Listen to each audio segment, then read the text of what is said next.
Hello, welcome here. Today we're going to be talking about an offering from the house of Papillon, which is a UK-based brand by perfumer Liz Moore. She currently has 5 fragrances in her lineup, soon to be 6 with the imminent release of Bengal Rouge. I'm really excited about that one. I think it's already available for pre-order on Lucky Scent. So far she has 5 that are available, the 6th one being Bengal Rouge, available for pre-order on Lucky Scent. So today we're going to be talking about a fragrance from that line that doesn't get a lot of mention, at least when people talk about the house. That's not the first thing that they mention, but I think is really well done as a fragrance. It has this comfort, soothing type of feel. So today we're going to be talking about Angelique. For presentation, we have a clean looking bottle here. I love the clean lines on this bottle here. At the front you have the name of the house, which means butterfly. Nice detail there. And of course the name of the fragrance, Angelique. And it is indeed Angelique because this one is a mood lifter, something that is comforting, fluffy, and then really pleasant to wear. This can be found in the UK through her website at £118, and then in the US you can find it at Lucky Scent for $165 USD. Let's relive the wonderful opening of Angelique here. This one, the first thing that hits me is this awesome aqueous green violet, powdery iris, and an orris attached to it. The nuances that I get, that aqueous, almost chalky green accord that is coming from the violet orris like accord is just to die for. That's the first thing that hits me. Of course I get orris here, but usually I associate orris with vintage mature fragrances, but here, although it is powdery and it has that vintage feel, it is paired with some notes that I'm going to be detailing here that are giving it more of a unique and then modern twist. Along with that aqueous green, violet, powdery orris, and an iris-like tone, I also get a delectable textured sweet mimosa accord that is paired also with the apricot peachy osmanthus and then floral champaca in the background. So in the opening though, the mimosa for me is what plays out more than the osmanthus, but as it dries down I get more of the osmanthus coming into play. So the mimosa here, if as a child you've stolen a cube of brown sugar and then you place it on your tongue, the crumbling textured effect that you get out of it, that's how I interpret mimosa. I have the natural ingredient here, so it is this texture, almost crystallized sweetness that I get out of the mimosa accord in Angelique, and it's just wonderful. Paired with the powdery facet, it rounds out the crystal-like texture that I get, but I get the sweetness and then some texture attached to it, which makes for a wonderful experience wearing this one. And then in the background, you get some like osmanthus-like accord that is hinting at something that is apricot-y, peachy-like in nature. And then you get also the champaca floral aspect. In terms of feel, it is fluffy, comforting, skin-hugging, heavenly indeed, Angelique. Although we have a lot of floral notes listed in the note breakdown here, and I did mention a couple of sweet tones here, this one does not appear to my nose to be overtly floral.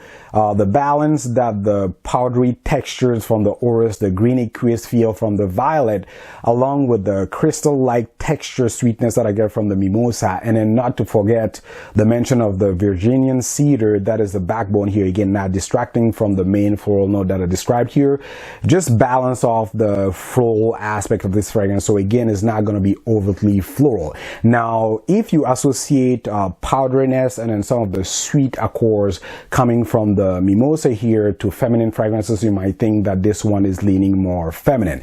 Now when I ask people, non-frag heads around me, the typical consensus is that it is leaning feminine, but if you love your iris type of notes and then you don't mind sweetness and powderiness, as a man you're not going to find this one difficult to wear. Now with the ever-growing osmanthus note here, what I get is this warmth accord that I get out of the osmanthus.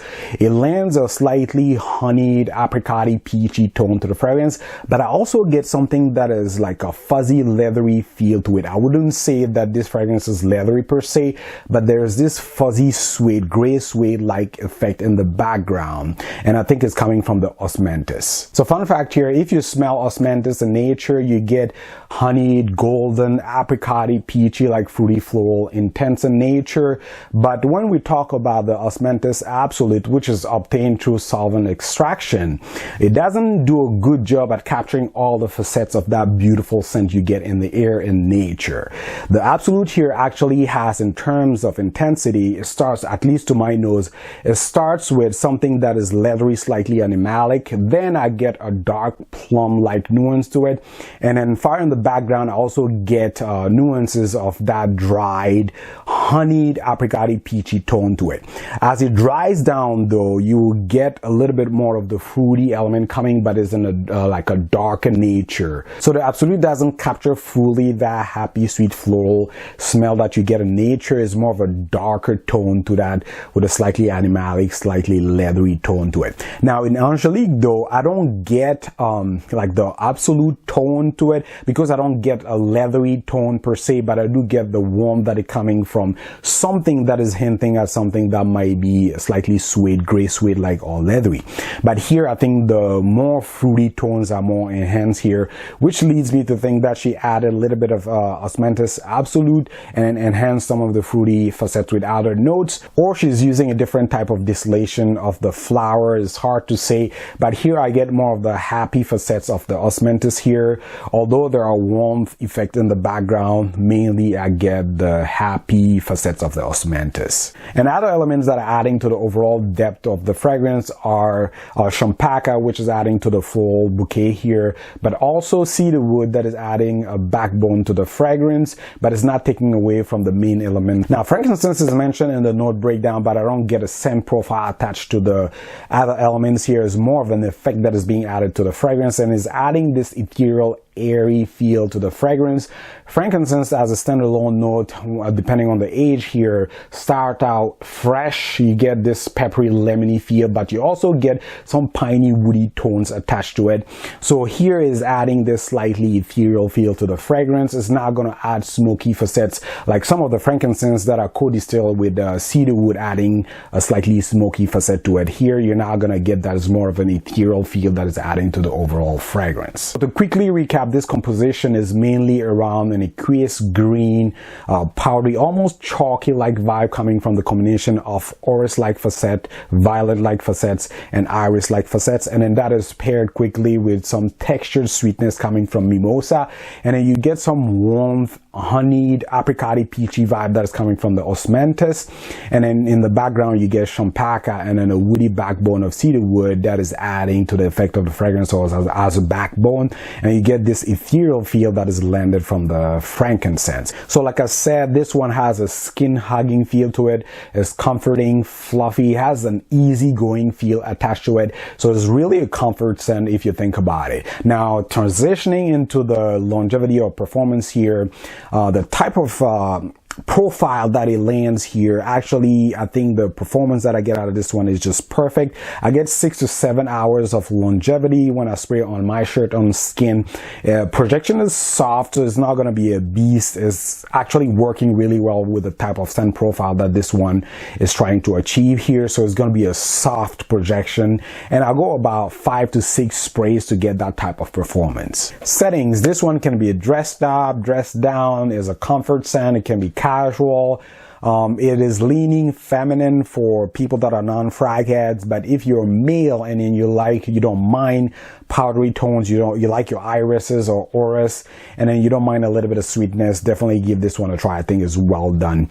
Seasons, I would say this one works in pretty much any season. It can be a guilty pleasure in any season here, but what I found out of this one is that it works really well in high heat. So I've been wearing this one quite a bit during this summer, and it just blooms in the heat here. Now this concludes my review on Angelique. If you've tried it, let me know what you think of it, and then let me know which one is your favorite from the house. I do own all 5 out of the house here because I think there's a creative spirit that is behind it. She doesn't release them like rapidly, so she takes time and then creates them, and then the price point is like just no brainer here. So again, thank you for watching. Please comment, rate, and subscribe, and then take care. Bye.